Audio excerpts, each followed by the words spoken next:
Olá, olá você que está nos assistindo, você que está nos ouvindo. Este é mais um Radar de Inovação. Radar de Inovação, você já está acostumado, é o nosso programa que fala sobre transformação digital, futuro dos negócios, a tecnologia e as mudanças na educação. Claro, o impacto na sua vida. A gente já convida você, depois de tantos programas aí, se não assina ali no YouTube, não está seguindo o GZH, segue, vai lá na aba podcasts, toda semana tem um episódio novo lá do Radar de Inovação. Também dá para ir nos streamings, nos serviços de streaming como o Spotify, dá para seguir lá também o podcast, receber a notificação do podcast toda semana e também conferir, sempre tem uma materinha nos anunciando lá em GZH ao longo da semana e Rádio Gaúcha aos domingos, sempre resgatando o programa que nós fizemos conversando com você, nosso ouvinte, nosso espectador. Nesta semana nós estamos trazendo mais uma solução para empresas que utilizam inteligência artificial, que não começou sendo o que todo mundo acha que ela faz hoje, e a gente vai destacar e vai anunciar aqui a solução trazida pela Docket, mas antes eu quero lembrar que a produção é da Kizzy Abreu, da Rafaela Knevitz e também do Eduardo Chaves, a técnica é do Vicente Nolasco. E o Pedro Roso, CEO da Docket, ele está falando aqui um pouquinho da Docket, que é uma empresa que trabalha com controle, operações de extração, análise, grandes documentos. Principalmente, a gente falou um pouquinho já de como a empresa focar na energia, né? Gastar energia, Pedro, no que interessa realmente. Eu vou te dar as boas-vindas e eu só quero que tu largue um spoiler nesse início de conversa dizendo que nem sempre foi essa a descrição da empresa, né? Boa, muito obrigado, um prazer estar aqui com você, com todos os telespectadores, obrigado a todo mundo que acompanha o GZH.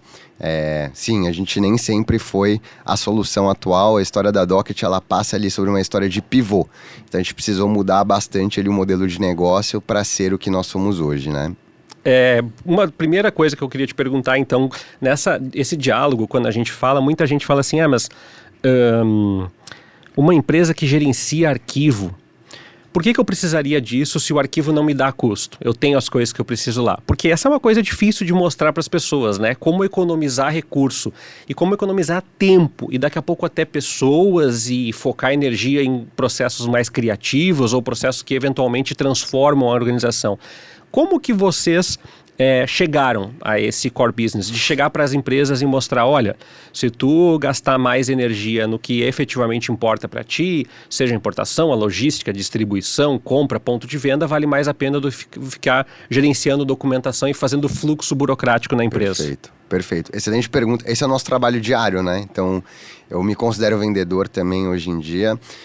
O nosso papel é mostrar para as companhias e dar o ROI para elas, né? O retorno sobre esse investimento, que é você aportar tecnologia em algo que não precisa ser feito mais de forma manual e nem com pessoas.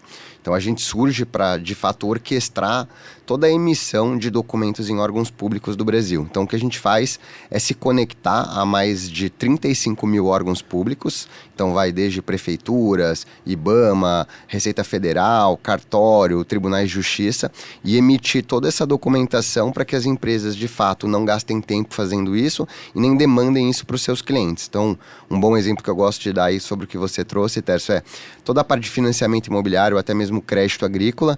As empresas costumavam delegar essa responsabilidade para os clientes irem atrás da documentação, ou elas mesmas tinham ali grandes times fazendo esse trabalho.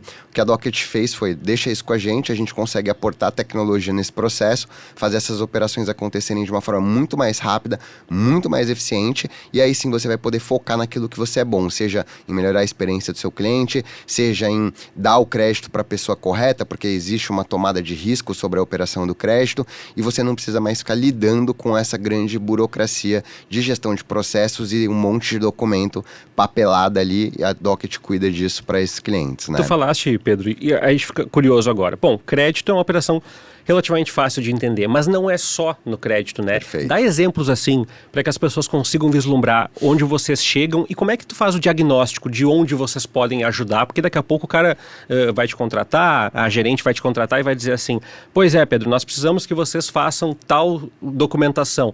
E vocês têm que olhar para a organização e dizer, não é só isso, e aqui também podemos economizar. Que tipo de coisa? Dá um exemplo para nós aí do que vocês fazem no geral com relação a essas empresas. Muito muito boa, adorei a pergunta, porque dificilmente me fazem essas perguntas. A gente fica muito nos exemplos óbvios, né? Então, financiamento, crédito agrícola e construtoras, é muito óbvia a esteira de documentação. Agora eu vou te dar um exemplo bacana. A gente tem 2 grandes clientes, inclusive a gente acabou de lançar um case hoje com a TIM. A TIM é um cliente da Docket e ela utiliza a Docket para fazer toda a gestão dos parques ou das instalações de antenas celulares. Então, um caso que não é trivial.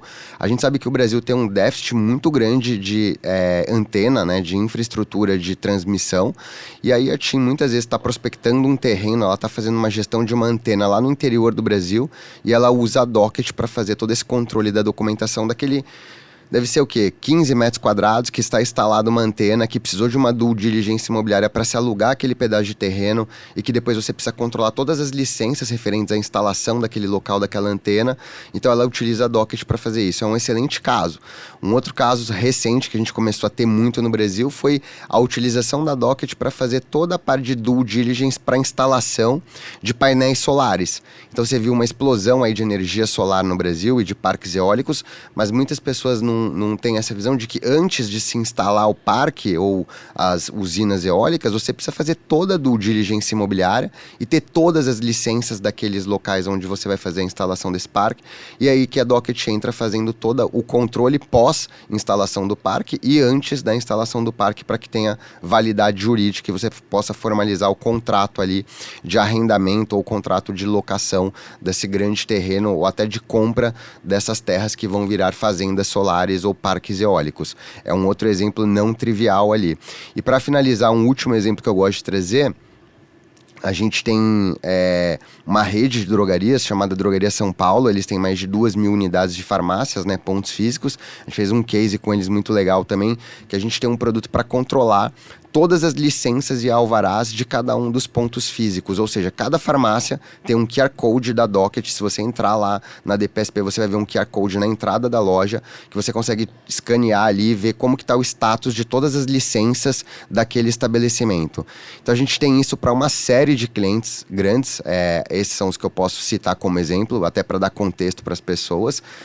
A gente atua com grandes empresas, então alguns casos não triviais, além do banco, além do agro, né, e além também da parte de real estate, do qual a gente é muito forte.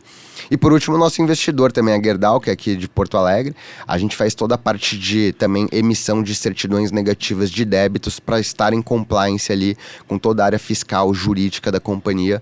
Então é um outro caso de sucesso aí também, caso de uso não tão trivial, que eu poderia te trazer além do crédito. Essa pergunta normalmente vem lá adiante, Pedro, mas me veio a provocação agora. Bom, demora. Então, tem um processo que tempo é dinheiro, né? Então, essas organizações vão demorar para fazer, para conseguir uma licença, ou para conseguir uma documentação, ou para conseguir alguma certidão negativa. Então, sabemos que esse é um custo. O outro é o gasto que fica implícito às vezes, né? Assim, que é a pessoa que tu mandaria para fazer, que tu viajaria para outro estado, que Perfeito. Então, esse é um outro. Mas eu queria te perguntar como que vocês dizem para o cliente... mensuram para o cliente o quanto vocês estão otimizando do tempo, do dinheiro, da paciência, da saúde mental dele, porque isso é um processo difícil. Daqui a pouco alguém vai dizer para você assim, não, eu tenho um setor administrativo, jurídico que já faz isso por mim.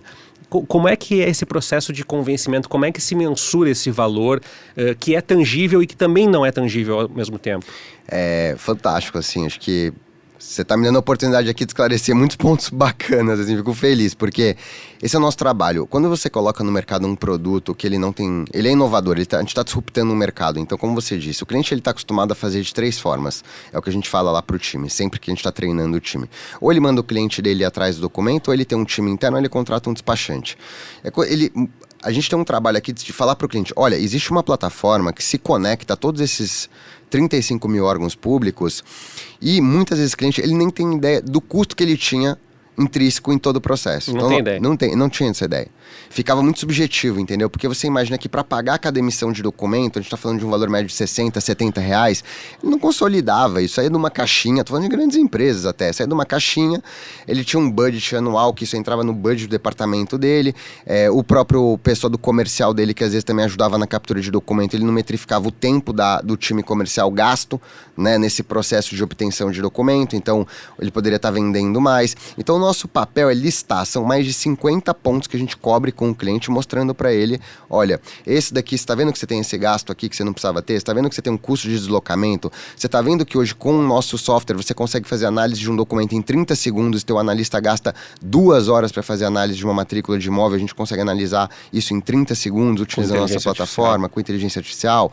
Então, tudo isso serve para que a gente possa tangibilizar e, de fato, são uma série de perguntas. Agora, o que é mais impressionante nessa esteira como um todo era um fator que a gente menosprezou durante muito tempo, que era a gente trabalha com documentos que não são gratuitos, né? Quer dizer, a gente trabalha com os gratuitos, mas também documentos que você precisa pagar.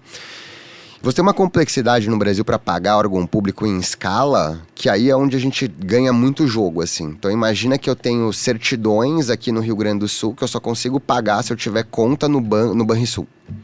Existem certidões que a gente só consegue pagar se eu tiver conta no Banco do Nordeste. Eu estou dando um exemplo, tá?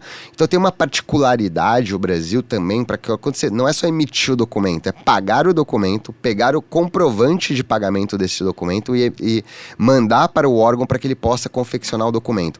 A gente automatizou todo esse processo. As empresas, muitas vezes, elas faziam como? Elas perdiam a mão nesse fluxo de pagamento, porque só uma empresa de grande porte, como algumas que eu citei aqui, a gente está falando de contas a pagar de 7 dias. 7 dias, para quem está tomando crédito agrícola, é muito tempo. O produtor não tem muitas vezes tempo para esperar só para trading ou para química ou para revenda ir lá e pagar e depois ele receber o crédito. Então a gente precisa mostrar isso para os nossos clientes e são vários os diferenciais, como você bem colocou ali. Não é um trabalho, mas eu entendo, Otércio, que é um trabalho de quem está educando o mercado. Então é um trabalho de educação de falar assim, olha, não precisa ser feito como era feito da forma antiga.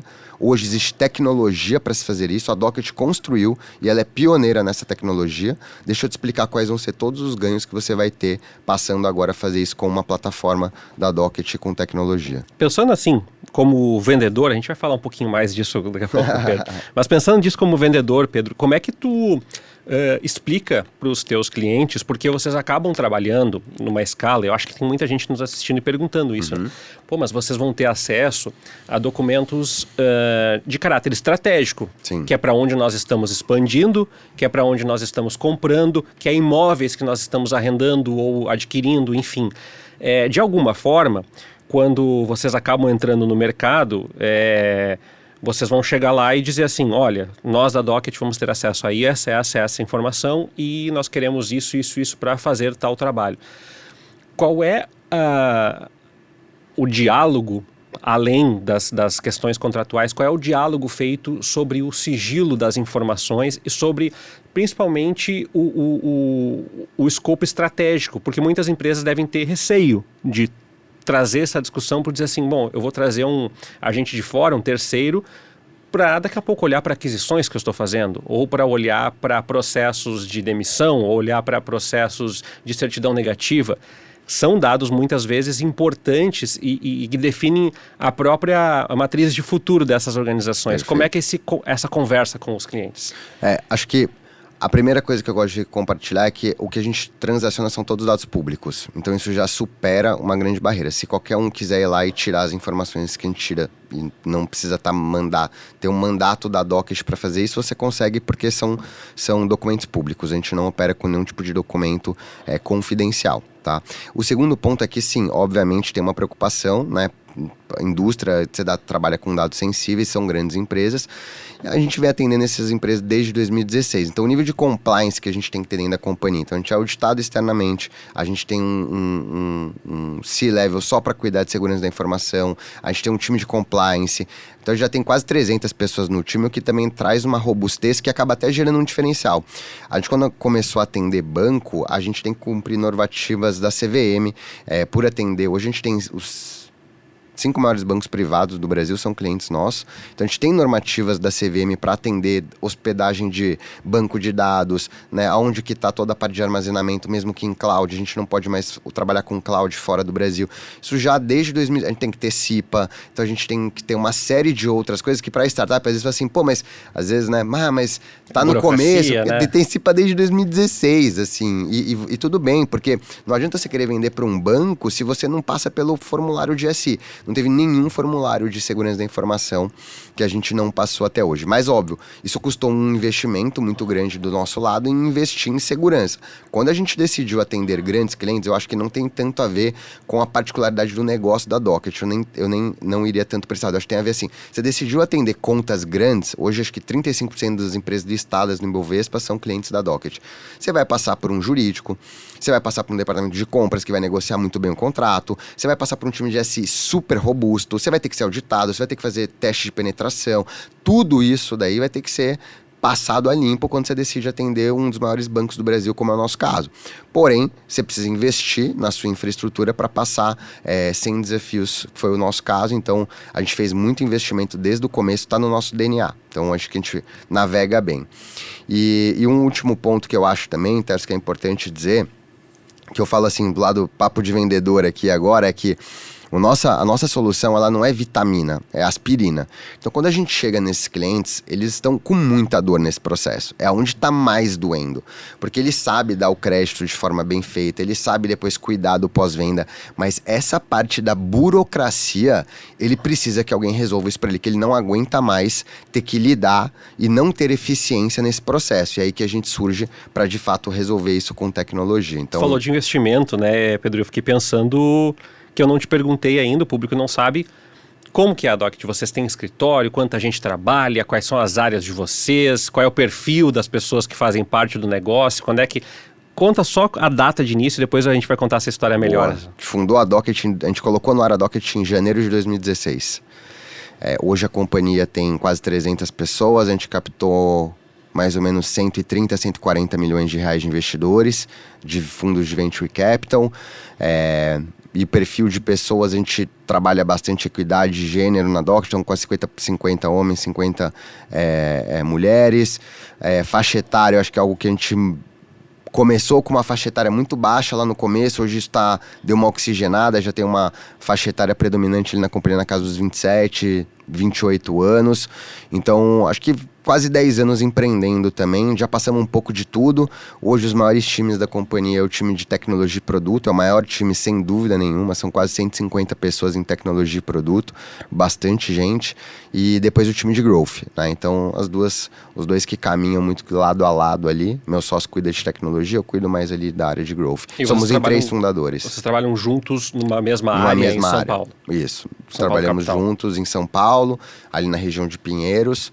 Também tem um polo de startups legais ali e sempre estamos ali já tem um bom tempo, já uns 6, 7 anos. Bom, agora eu já posso perguntar. A gente estava conversando aqui antes, eu e Pedro, e ele foi me falando das soluções e ele falou assim, não, a gente não começou com essa solução. E a parte mais legal, e eu quero que tu compartilhe com o nosso público, Pedro, é que vocês mudaram de core, mudaram de filosofia, de propósito, dando certo. Então não era assim, a gente mudou porque, enfim, afundou o negócio e daí a gente tinha que achar uma solução. Foi mais uma leitura de perspectiva do que propriamente chegar e dizer, não, deu tudo errado e agora a gente tem que recomeçar do zero, né?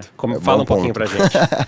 A gente surge em 2016 como um e-commerce, né? Então, contando um pouco a história um pouco antes, tá? Somos em 3 fundadores. O Flávio era quem conhecia tudo desse mercado, formado em Direito, trabalhando em construtoras, tinha empreendido, dado certo. E aí depois a empresa que ele estava acabou falindo e ele me conhecia porque ele fez o primeiro ano de faculdade comigo e eu estava trabalhando numa startup e ele falou, olha, eu tenho uma ideia de fazer um e-commerce para pegar a segunda via de documento. Aí eu falei, poxa, legal, eu não entendo nada disso, eu não sei o que você está falando, mas eu estou trabalhando com startups aqui, deixa eu dar uma olhada no modelo de negócio. E ele me mostrou um pouco do modelo de negócio, que era um e-commerce para pegar, de fato, segunda via. Eu falei, olha, legal, você precisa ter alguém de tecnologia. Ele falou, você não conhece ninguém de tecnologia? E eu, como eu estava trabalhando numa startup, eu conheci o Rodrigo, que é o outro fundador da Docket, e eu falei, Rodrigo, tem um amigo meu que quer fundar um e-commerce, eu preciso trazer alguém de tecnologia para ser programador, né? Famoso grande problema da startup inicial.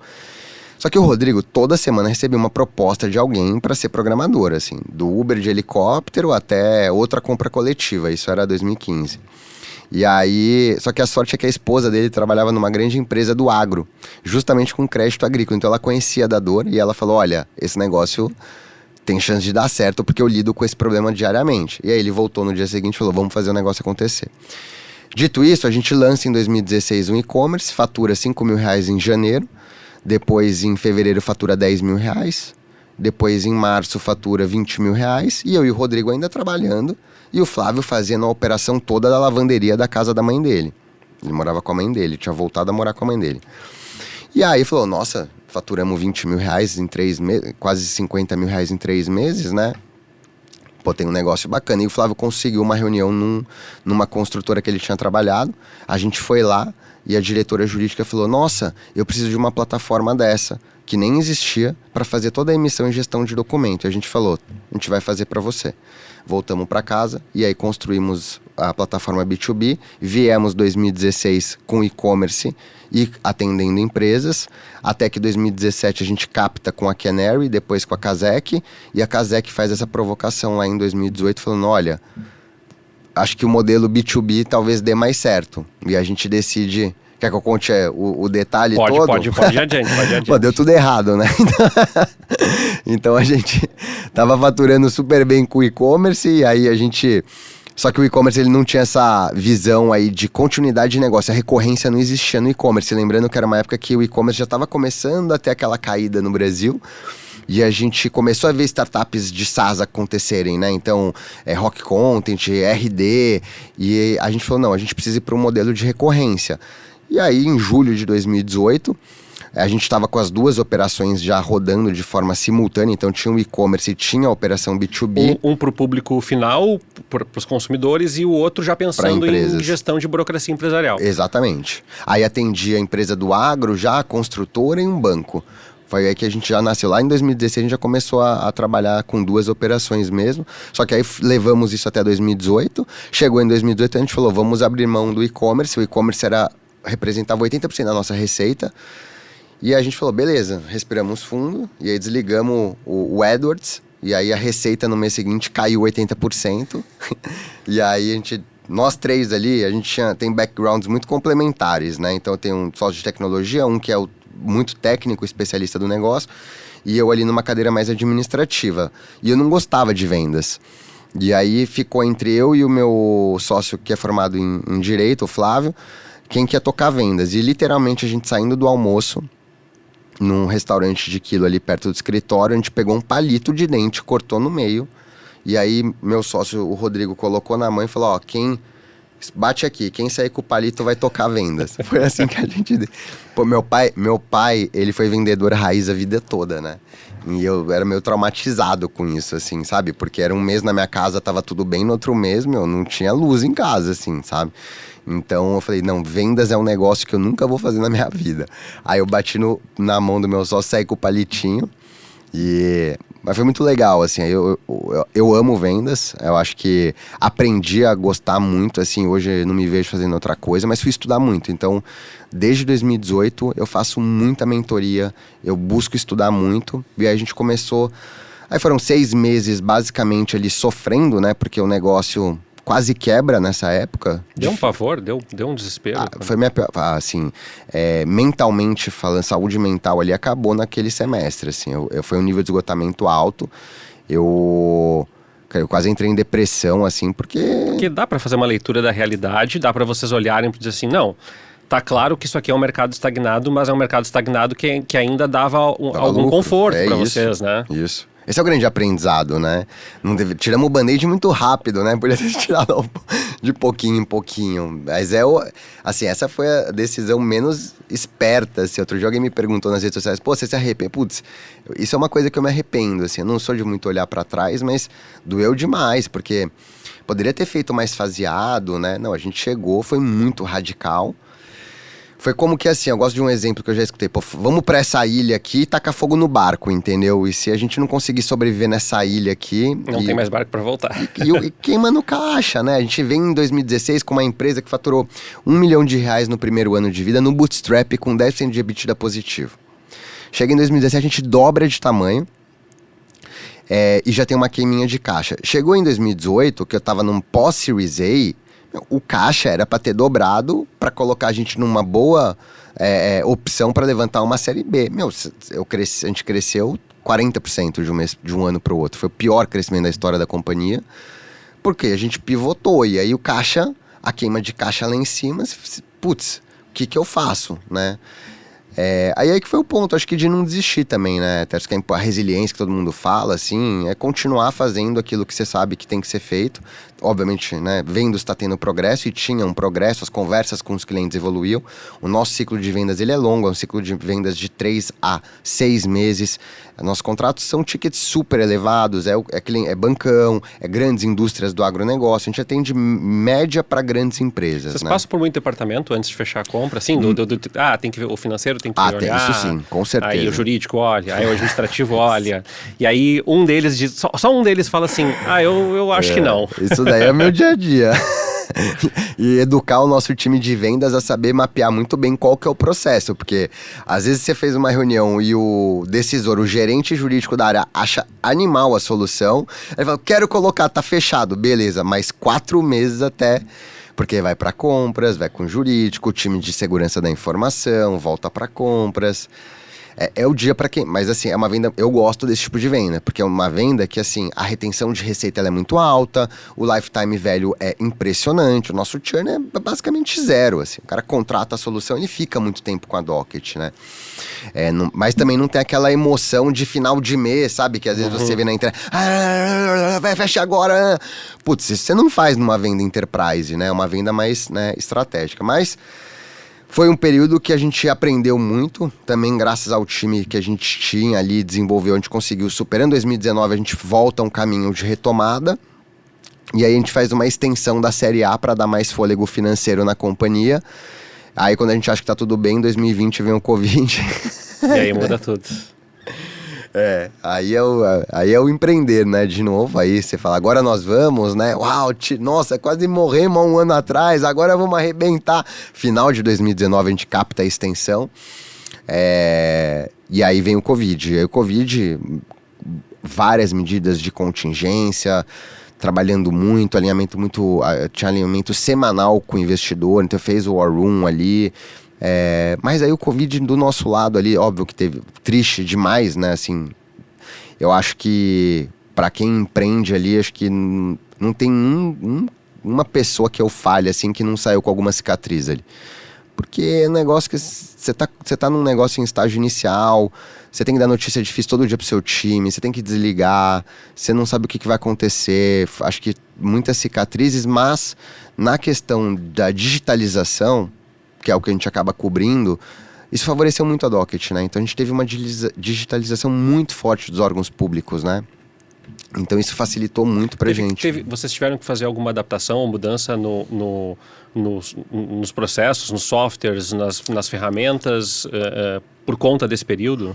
A gente não tinha um time, porque assim, geralmente como é que era o processo? A gente criava automações ali, meio que muito para dentro de casa para fazer o negócio acontecer de forma automática, né?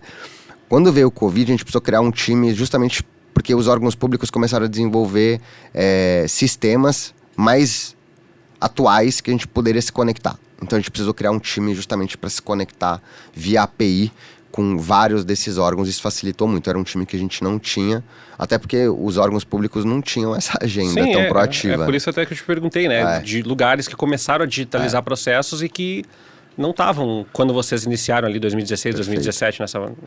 Se você olha para o que a gente está vendo hoje, e aí talvez você vai entrar nesse tema mais para frente, mas de inteligência artificial, para mim, dentro da área que a Docket opera e atua hoje, são vários fatores que aconteceram que fez com que a gente chegasse nesse momento ímpar de AI generativa. E um deles, sem dúvida nenhuma, foi a digitalização dos órgãos públicos, a possibilidade de você também assinar contratos de forma mais digital, mais ambientes virtuais acontecendo. Isso também teve para mim um fator que muitas vezes a gente não coloca na conta, que favoreceu muito o jogo aqui da inteligência artificial que a gente está vendo hoje, talvez de forma isolada, mas teve muita coisa de pandemia que eu acho que favoreceu. E um outro ponto que eu trago, que também a gente costuma subestimar aqui o Brasil, a gente acha que, né, a internet pega bem como em grandes capitais. E para quem opera que nem a gente, muito numa escala nacional, Isso não acontece, assim. Você tem caso, por exemplo, próprio caso de real estate, da pessoa ter que assinar o contrato e ter que marcar com quem estava alugando a terra debaixo da mangueira meio-dia, porque era onde o celular do cara pegava. Assim, e a gente acha que aí você teve um Starlink ou internet de satélite, que hoje o produtor acessa cotação da saca de soja na fazenda inteira.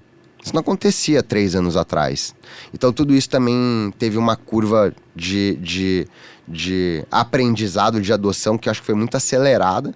A gente passa bem pela pandemia, continua dobrando de tamanho, a gente dobra todos os anos de tamanho, até que em 2022 a gente capta a nossa Série B. Aí foi uma Série B bem relevante, a gente captou mais de 100 milhões de reais, né? E aí continuamos investindo muito em produto, tecnologia, para pegar bem essa onda que a gente viu acontecer em 23 de AI também, que é muito o nosso core business hoje, né? Isso que eu ia perguntar agora para ti. Bom, a gente tem a inteligência artificial tanto facilitando vocês no processamento dos dados e interpretação e criar inferências, insights, quanto na própria concepção do negócio, né? De vocês não ter que se dirigir a Rondônia, a Rio Grande do Sul, a Santa Catarina, a Macapá, porque vocês fazem um negócio processando as informações dadas e facilitando, agilizando os processos. Para onde vai? E eu te pergunto assim, para onde vai de uma maneira meio até superficial, no sentido de que vocês olham no horizonte alguns processos que vocês hoje conduzem sendo automatizados pela IA também? Vocês vão ter que mudar o core business de acordo com a progressão da IA? Mas você tá fazendo uma muito boa pergunta, porque é minha tese, eu não tô falando isso, tô falando sério, porque eu acredito muito nessa tese e talvez pouca gente esteja com essa leitura, né? Porque eu vou voltar bem aqui para trás para responder essa pergunta, para chegar nesse ponto. A gente começou a usar AI lá em 2018. Então a gente foi acelerado pelo programa de aceleração do Google, Launchpad Program, que veio para ser feito no Brasil. Selecionou só 6 startups e a Docket foi uma das selecionadas. E a tese do programa era a utilização de machine learning. Não interessava para quê. A gente aplicou para o programa defendendo a tese de que a gente poderia interpretar documentos com inteligência artificial. Qualquer documento. Então a gente começou lá, o Google aceitou a nossa tese e falou, vem fazer parte do programa global de machine learning do Google. A gente foi, e até hoje a gente é alumni do Google, tem acesso à rede global do Google. E a tese era, a gente captura o documento, mas o cliente ele não quer só o documento, ele quer entender o que consta dentro do documento. Você falar se uma certidão está positiva ou negativa, isso não tem grande complexidade. Agora, você lê uma matrícula de imóvel, entender quem que é o proprietário, qual que é a timeline daquele imóvel, o que aconteceu com aquele imóvel desde a década de 20, se o imóvel está alienado para um banco ou não atualmente. Isso não tem padrão no Brasil. Tem um mínimo de padrão, mas tem muita interpretação de texto. Não sei se você já teve a oportunidade de ver uma matrícula. Vai vir de diferentes estados, Perfeito. municípios, Exatamente. ou que não tem mais também, ou que né? não tem mais. O mesmo caso, certidão de óbito, porque quem escreve a causa do óbito é o médico. Cada médico escreve de um jeito. A gente começou a ver, a mesma coisa, certidão de penhor. Porque cada safra é penhorada de acordo com a commodity e com o preço negociado de forma diferente. A mesma coisa o contrato social, cada um escreve o contrato social de um jeito. A mesma coisa a procuração. Eu poderia te dar o exemplo de mais de 50 documentos que são super necessários para garantir validade jurídica para operações do mercado de capitais, que não tem nenhum tipo de padronização e que a gente pode, de fato, trazer AI para interpretar essa documentação em questão de segundos. E aí, agora, na última safra, em janeiro, a gente processou mais de 150 mil operações, analisando mais de 30 mil certidões de penhor com inteligência artificial para as empresas do agronegócio. Coisa que eles iam demorar 3 meses para dar vazão nesse volume. Porque uma outra coisa que não se fala sobre inteligência artificial nesses casos que a Docket opera é a capacidade de verticalização. Ou seja, o que eu quero dizer com isso? Quando uma empresa do agro recebe aquela solicitação de crédito agrícola, ela dá para um analista cuidar. Se ela recebeu 5 mil numa semana, aquele analista vai ter que trabalhar pra caramba. 5 Isso mil. entra numa fila e só depois de um mês ele vai acabar de analisar essas 5 mil, se Deus queira que não tenha entrado mais no dia seguinte. Quando eu estou atuando com algoritmo, as 5 mil elas entram e saem nos mesmos 30 segundos. Eu não crio uma fila para processar isso. Então a gente viu um crédito agrícola sendo muito mais rápido, aprovado muito mais rápido agora em janeiro. Ao ponto de que as empresas que trabalham com a Docket chegaram pra gente e falaram assim, o produtor, ele não entendeu o que aconteceu. Porque antes demorava um mês pra eu dar a resposta pra ele. Eu tô dando a resposta pra ele em 3 dias. Então não é só interpretar o documento, é a minha capacidade de ganhar escala na análise. E aí a gente foi vendo que isso tinha muito valor. E aí, respondendo a sua pergunta, chegando nesse grande ponto da sua pergunta, que é, o que eu acredito? Tem uma tese que a McKinsey escreveu chamada IDP, que é Processamento Inteligente de Documento. Que o que a gente está vendo hoje é a inteligência artificial sendo utilizada em parte do processo. Então, a Docket fornece lá para que se analise a matrícula de imóvel dentro da esteira de financiamento imobiliário. Legal. Mas, e exatamente o que você falou, e quando o fluxo inteiro do financiamento imobiliário estiver sendo conduzido por uma AI? Que é isso que o IDP fala. E a gente já tem, eu estou falando muito de inteligência artificial, tá dentro do meu job description hoje na Docket. Eu estava fazendo uma palestra, para você ter uma ideia, o ChatGPT ele começou com mais ou menos 170 bilhões de parâmetros, hoje ele já está com 1,7 trilhões de parâmetros. Ou seja, né, o que são os parâmetros dentro de LLMs? São as capacidades de se aprender e gerar mais conteúdo. Usar a inteligência artificial só para fazer uma parte do processo que nem a gente está vendo, isso aí, mas eu acredito que isso aí em 1 ano e meio acabou. Isso assim, vai ser... Falar, olha que bonitinhos, os seres humanos usando só para fazer isso, sabe? Eu acredito que você vai pegar um processo inteiro e ele vai ser sim conduzido, porque você vai fomentar um algoritmo com um score de crédito do seu negócio, você vai ter a estratégia jurídica já para o seu negócio dentro daquele algoritmo, você já vai ter os ifs todos dos contratos de acordo com cada score, já com um algoritmo que saiba sobre aqueles ifs para que ele já faça o próprio contrato. A própria demanda da empresa vai vir processada. Não tem um porquê não, concorda? Se você estuda um pouco inteligência artificial e sabe da capacidade dos LLMs, assim, eu tô muito preocupado. Porque, assim, é isso. Você vai fazer um fluxo, talvez na hora do registro não, porque precisa do tabelião para dar fé pública na operação, mas assim, até se gerar um contrato e mandar para alguém assinar digitalmente, se você cria os parâmetros e tem algoritmos em cada parte do processo e uma AI mãe conduzindo todo esse workflow, isso já tá dado, assim, já existe tecnologia para isso. É só a empresa começar a treinar dentro da sua esteira, a Docket ajuda a fazer isso também, qual que são os critérios que ela vai utilizar dentro dos IFs. Porque o data lake a companhia tem, um banco tem, como que ela dá crédito, a máquina, o motor de crédito do banco, é a coisa mais importante do banco. Agora você começa a treinar um algoritmo para aprender isso, e aí depois você cria todos os parâmetros sobre os IFs que você vai ter em cada operação, porque tudo isso eles têm histórico sobre isso, e o algoritmo aprende sozinho, quer dizer, ele vai ficar muito mais eficiente do que é hoje, inclusive. Ele vai fazer em menos tempo e vai se tornar muito mais eficiente. Isso se aplica para due diligence imobiliária, para financiamento, para crédito agrícola, ou seja, as operações... E aí entra num ponto, Tércio, que eu acho que é o propósito forte, né? Docket sempre foi como que a gente ajuda a desburocratizar o Brasil. E a gente sabe que burocracia é um dos principais entraves, né? Essas estruturas, as empresas ali, elas acabam tendo que ter esses times grandes e, obviamente, isso tem um custo muito para lidar com burocracia, pela complexidade que é. E aí, quando a gente começa a facilitar essas operações, que é o que a gente fala, né?